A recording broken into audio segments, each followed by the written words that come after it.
Nggih. Umahe lamun ngersakaken lelagon paring nyuwun pirsa. Monggo katuran tedhak wonten ing pepanggungan. Oh nggih.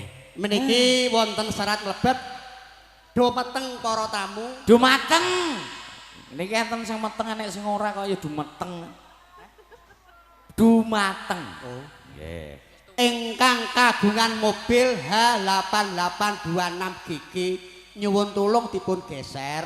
Nggih. Menika wonten mobil wingkingipun badhe medal. Putune geger. Putune rewel. Nggih. Nyuwun pangapunten ingkang kagungan H8826 nyuwun tulung dipun geser.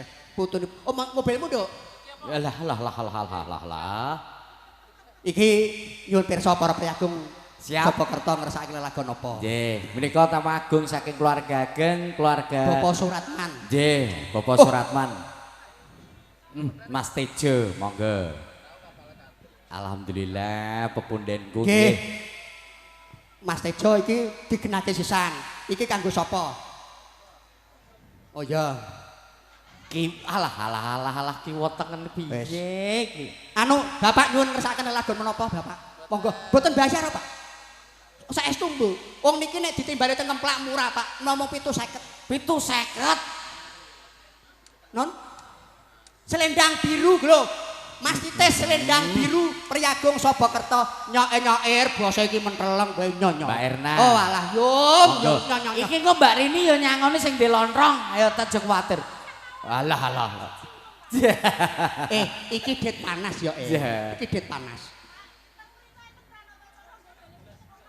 Iki elek-elek kok elek-elek. Ganteng-ganteng kok kene ya pepundhenku lho, Nduk. Bojomu dongane elek san. Nggih. Ya. Nggih, Mas Tejo ngersake lagu Selendang Biru karo Lestari. Iki jumbo karo penyuwun Priyagung Sobokerto. Selendang Biru ki nanti musik. Ya sing Erna katoran. Dados. Selendang Biru. Mbah Bayan, Mas Bagong monggo nyawiji kaya ora Sayo. Ya. Pak Juwarto, Pak Darmanto.